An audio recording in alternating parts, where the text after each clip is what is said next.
ओ बोला कि देख ले, तेरे मित्र के कान के पास तिल का दाग था ना, देख मेरे कान के पास भी तिल का दाग है। अब हम मर रहे हैं सेठ, सारा पैसा मैंने सूद समेत तुमसे ले लिया, थोड़ा सा पैसा बचा है मेरे श्राद्ध में खर्च कर देना। और मर गया। श्राद्ध किया उसका पिता और साधु बन गया।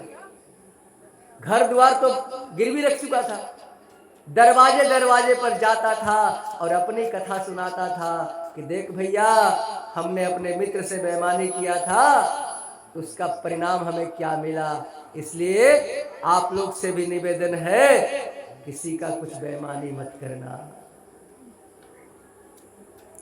किसी का यदि तुम 1 रुपया बेईमानी कर लोगे, आप याद करके रखना, कुछ दिन में तेरा 10 रुपया चला जाएगा। हमने तो आजमाया है, आप भी आजमा कर देख लेना। पाप की कमाई से आज तक किसी को शांति नहीं मिली, तो आपको शांति कहां से मिलेगी भाई? कभी नहीं मिल सकती है। इसलिए हम निवेदन करेंगे कि कम से कम जो हुआ सो हुआ, का जगह से जो भइल तो भइल। धरती पर कौन है जो पाप नहीं किया है, चाहे आप हो या हम हो? क्या जितने लोग बैठे हैं, जितने लोग, सबसे गड़बड़ी कुछ न कुछ हुई है।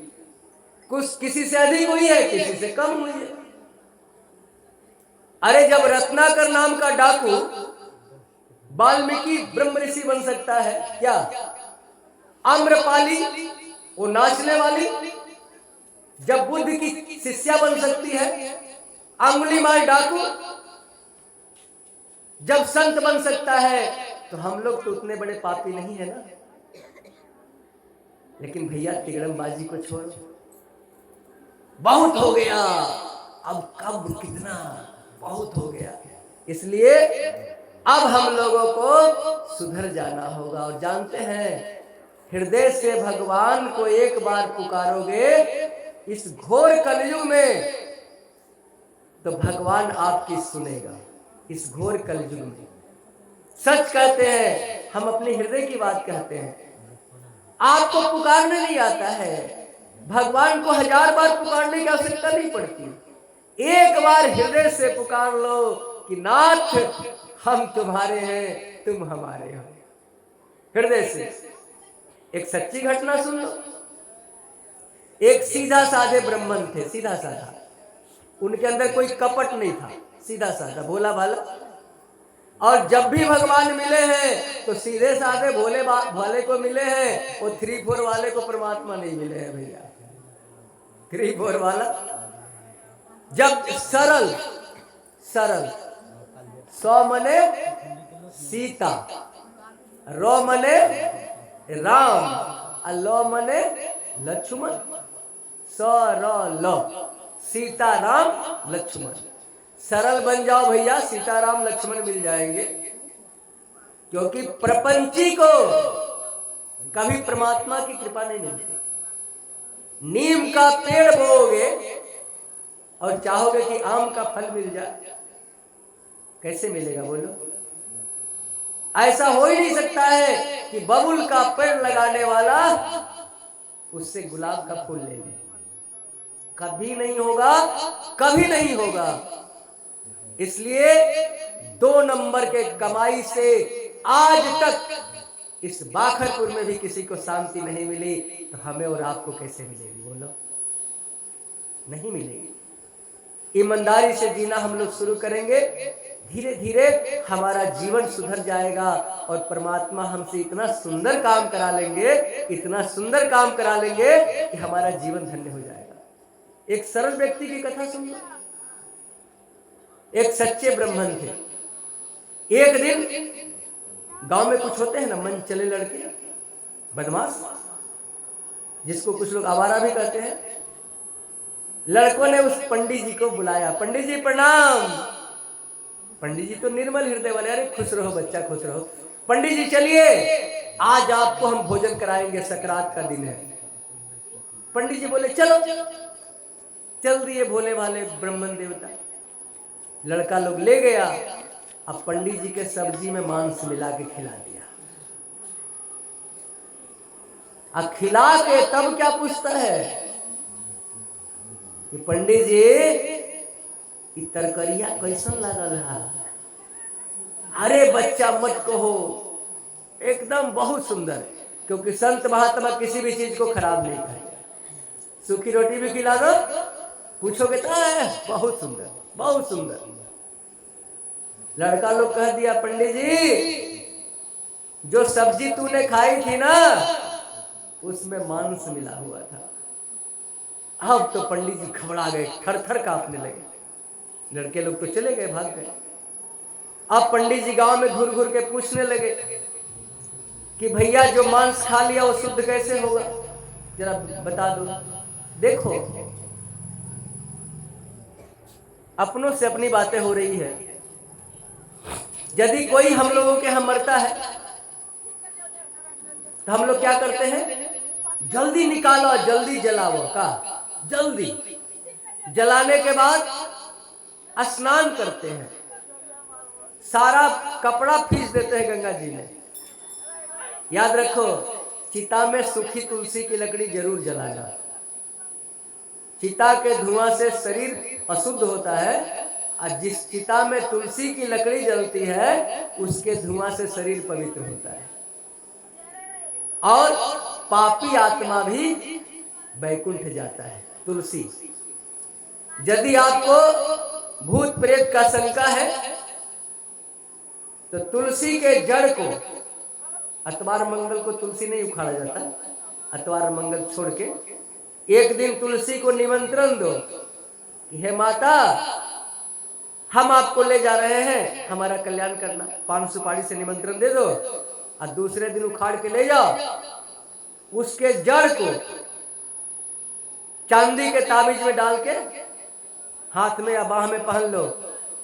भूत प्रेत डाइन टोना कुछ भी होगा आप पर वार नहीं कोई कर सकेगा, आपका जान बच जाएगा, भूत प्रेत भी नहीं पकड़ेगा और किसी का तंत्र विद्या भी आप पर काम नहीं करेगा।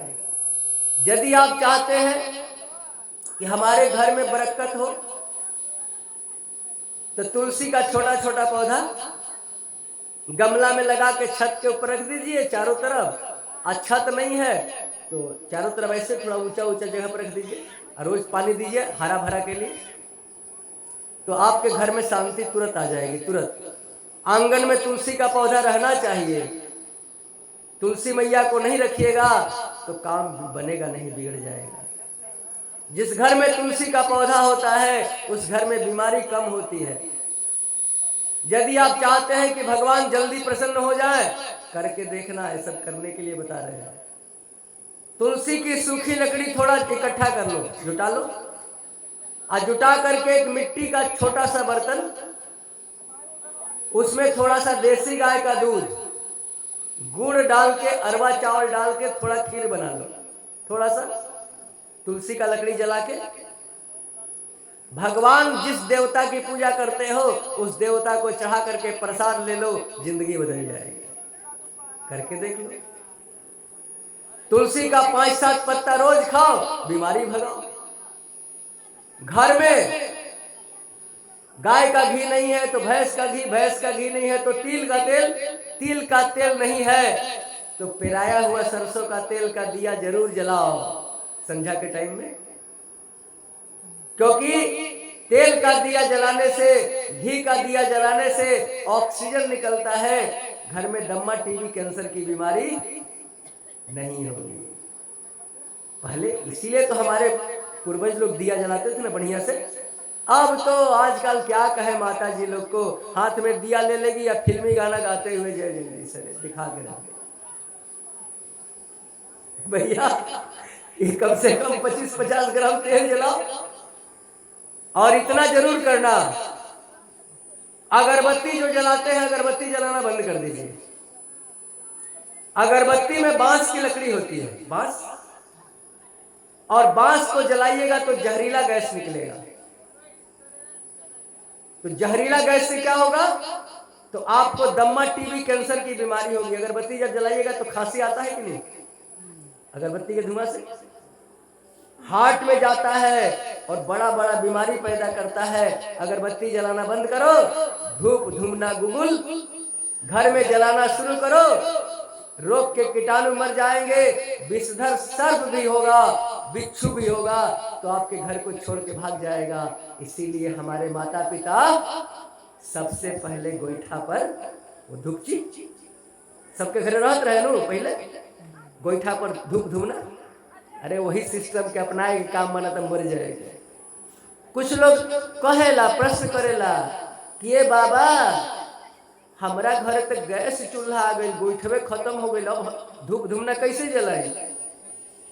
तो हम आदमी से कहे नहीं, कैसन करो लोग, एगो पीतल के कटोरी किन लो, पीतल के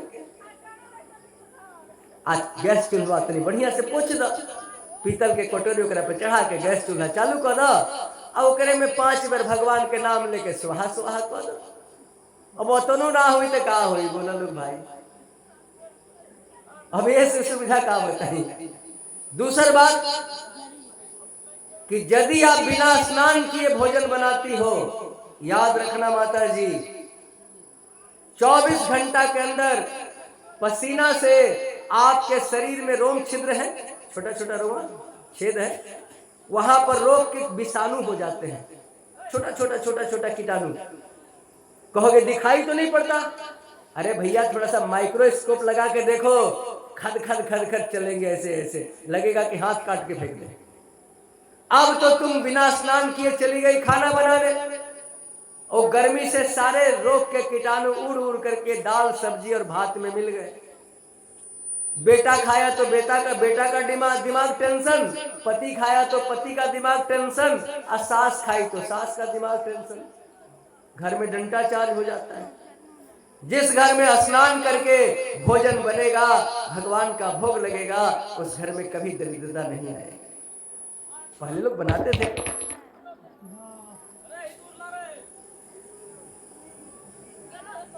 हेलो, तो पहले लोग बनाते थे, पहले विधिवत काम होता था। इसलिए हम लोगों को भी थोड़ा थोड़ा इस पर विचार करना होगा, अपने को समझना होगा कि हम कहां थे और कहां आ गए। तो ब्राह्मण के बारे में हम बात कर रहे थे कि ब्राह्मण देवता मांस तो खा लिए, कोई उपाय नहीं सुन रहा था। चले गए बनारस पूछने के लिए कि भैया पंडित जी लोग, आप लोग बताइए कि जो व्यक्ति मांस खा लिया वो पवित्र कैसे होगा? जो बाहर मरा उसके लिए 1,00,000 2 लाख खर्चा किया तो आप पवित्र हुए। पंडित जी को बुलाओ, महापात्र को बुलाओ, क्रिया करो, श्राद्ध करो, दान दो। वो बाहर मरा है और उसी को आपने किचन में ले गया और तेल मसाला डाल के अंदर डाल दिए, खून में चला गया।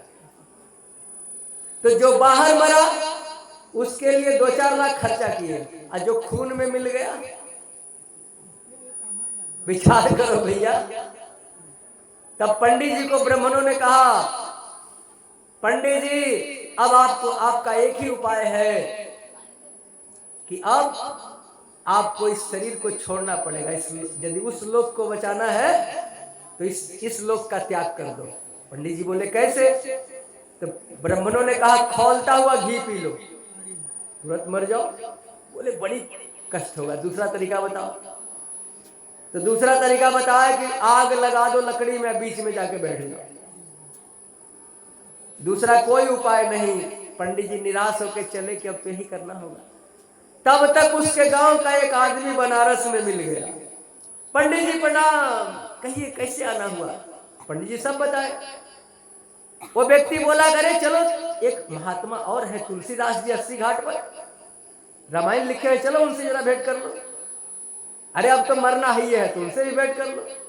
जा करके ब्राह्मण देवता तुलसी बाबा को प्रणाम किए और प्रणाम करने के बाद तुलसी बाबा से अपना दुखड़ा कहे। तुलसी बाबा बोले अरे पंडित जी इतना छोटा सा पाप अभी ठीक हो जाएगा। देखो जो ईमानदार डॉक्टर होता है ना, ईमानदार डॉक्टर, यदि आपको बड़ा रोग भी हुआ है तो ईमानदार डॉक्टर क्या कहेगा? अरे कुछ नहीं हुआ है, अभी ठीक हो जाओगे, अभी ठीक हो जाओगे।